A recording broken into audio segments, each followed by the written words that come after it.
안녕하십니까, 박승태입니다. 오늘은 산에 관한 이야기를 좀 하고 싶습니다. 1957년도 대학을 입학해서 그때 이제 철학 과목에 동양 철학과 서양 철학이 있었는데, 이제 동양 철학 선생님이 첫 시간을 맞이하는 시간입니다. 근데 교수님께서 학급에 들어오셔서 소동파의 여산진면목이라는 시를 칠판에 적으시고 멋있게 한번 읽어주셨습니다. 그 내용은 행간 성령 측성봉 원근고저 각부동 불식 여산 진면목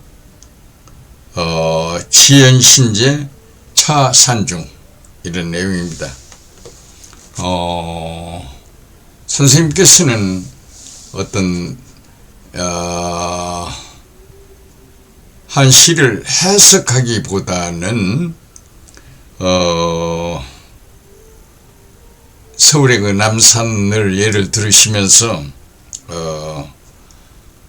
우리가 살아가고 공부하는 모든 것들이 이와 같지 않을까 하는 이야기를 하셨습니다. 그러니까 산을 남쪽에서 보거나 북쪽에서 보거나 항상 다르고, 산을 알기 위해서 산에 들어가도 정확하게 산에 대한 어떤 실상을 알 수가 없다, 이런 얘기입니다. 그러니까 인생이나 학문이 다 그럴진데 꾸준한 관심을 갖고 일하며 생각하고 접근해야만이 가능하시다, 이런 말씀입니다. 우리 시조에도 산에 대한 것들이 많습니다. 한 예를 들면 태산이 높다 하되 하늘 아래 묘로다. 사람이 제 안이 오르고 묘만 높다 하더라, 뭐 이런 겁니다. 그러니까 어떤 목표라고 생각하는 것 같습니다. 그래서 오르고 또 오르면, 노력하면 못 오를 리 없건만은 포기하는 경우가 많다, 그런 얘기겠죠. 나는 1961년도 5월 16일 군사 쿠데타로 삼엄한 전국의 전주고등학교에서 신석정이라는 시인과 함께 근무를 했습니다. 그때는 고등학교 선생님들이 대개 전교조에 다 가입이 되어 있었습니다. 그런데 이제 그 신석정 선생님의 아주 간단한 시 한 편 때문에 이제 문제가 돼서 교무실에서 수갑을 채워서 구속해서 경찰서로 이제 모셔가는 안타까운 광경을 본 적이 있습니다. 그분의 시는 아주 간단한 그 내용입니다. 산은 산끼리, 나무는 나무끼리, 우리는 우리끼리 라는 시를 썼는데 결국 통일에 관한 겁니다.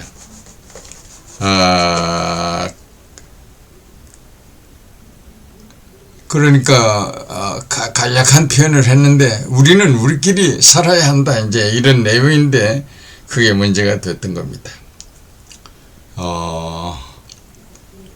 대학에서 이제 생태학을 강의하면서 80년대 미국의 선밸리라는 곳을 여행을 하게 됐습니다. 이 선밸리는 한적한 곳인데 아이다호 부근의 그 한적한 그런 곳인데, 여기는 상당히 유명한 미국의 관광지였습니다. 그 해밍웨이라는 문어가 문학 작품을 위한 그 활동을 하는 곳이었기 때문입니다.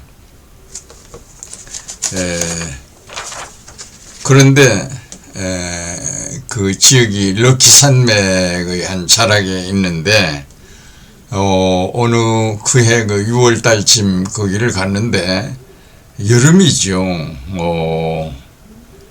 정상 쪽은 말년설이 가득해서 스키족들이 운동을 하고 스키를 타고 있었고, 중턱쯤은 파란색의 그 잔디밭이 쭉 펼쳐져 있는데 거기서는 골프하는 모습이 보였고, 산 아래쪽에 마을이 있고 집들이 있는 쪽에는 수영장이 여기저기 있어서 수영하는 곳을 봤습니다. 그러니까 우리나라에서는 상상할 수 없는 그런 아름다움을 지닌 곳이라고 할 수 있습니다.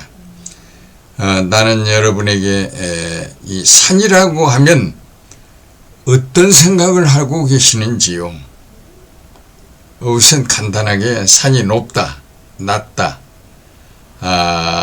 여러 나무숲과 계곡이 울창하다, 또는 그 다이버시티라고 할까요? 다양성 문제 같은 것이 거론이 될 것 같습니다.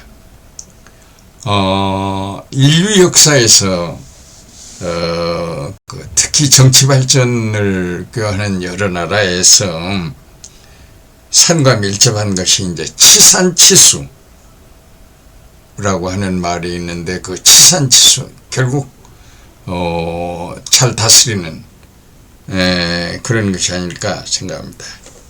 지금이나 예나 결국 산은 자연의 보고입니다.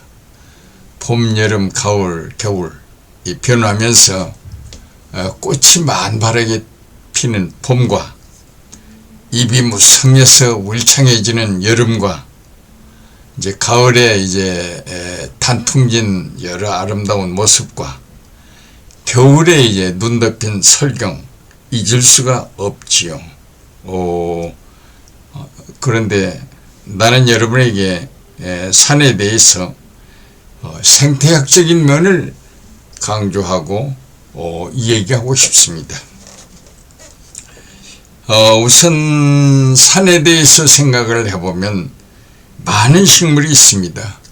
그래서 이제 생태학에서는 바이오다이버시티, 종의 그 다양성 또는 생물학적 다양성을 얘기합니다. 이 다양성이라고 하는 걸로 이제 지역을 서로 비교하게 됩니다. 어느 지역이 다양하냐가 다양성 지수가 높으면 좋은 쪽으로 이렇게 해석을 합니다. 물론 이 다양성 이론을 풀어나가는 데는 셰논의 인포메이션 세오리로 설명을 합니다. 즉 정보에 대한 것은 마이너스 ln 확률적인 p 이렇게 해서 이 다양성을 계산하게 됩니다. 두 번째로 식물도 네트워크의 세계를 이룬다는 것입니다. 식물은 주로 네트워크를 어떻게 이루느냐, 동물하고는 좀 달라서 요즘 인간은 21세기가 되면서 상당히 그 네트워크 세계에 익숙해져 있습니다. 근데 식물은 훨씬 오래전부터 네트워크 세계에 익숙되어 있습니다. 즉 뿌리로, 그 뿌리에 쩔어 있는 펑가의 균류에 의해서 네트워크가 이루어져 가지고 여러 가지 의사소통을 한다고 합니다. 신기하지 않습니까? 어떤 해로움이 밀려올 때, 질병이 퍼진다든지 할 때도 식물 상호 간에 연락을 하고 그렇답니다. 네트워크의 세계는 사람에게서만이 아니라 이런 산속의 식물들도 그런 걸 구축해서, 네트워크를 구축해서 살아가고 있다고 합니다. 세 번째는 이 타감작용이라고 하는 것입니다. 즉 엘레로페시라고 하는데, 식물도 이렇게 좋아하는 식물이 있고 싫어하는 식물이 있어서 서로 그 미워하는 식물들이 있다는 거지요. 그래서 이제 미워하는 식물이 가까이 있으면 굉장히 불편을 느낀다고 그럽니다. 생물의 어떤 그 공통적인 그 특징 아닐까요?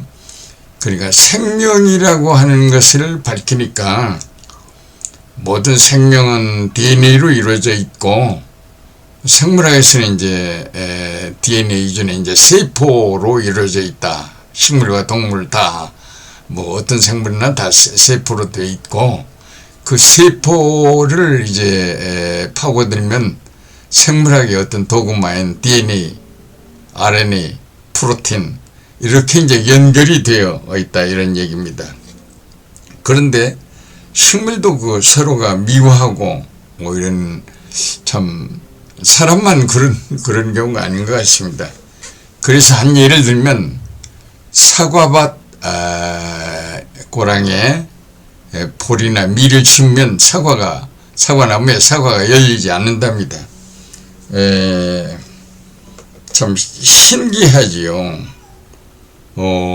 그런데 또 이제 재미있는 것은 최근에 여러 연구에서 식물이 서로 보고 자란다.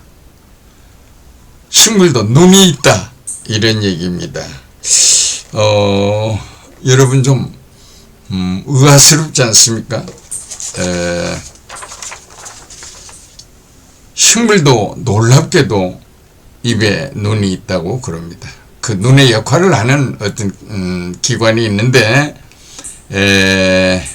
서로 보고 서로 잘하며 경쟁하고 적응하기 위해서 상당히 노력하고, 서로 미래를 준비하고 이제 추위를 준비해서 이제 여러 가지 낙엽을 떨구고 어떤 물질을 저장해서 얼지 않게 하고 하는 삶의 아주 바쁜 그런 생활을 하고 있는 게 식물이다, 이렇게 들 이야기합니다.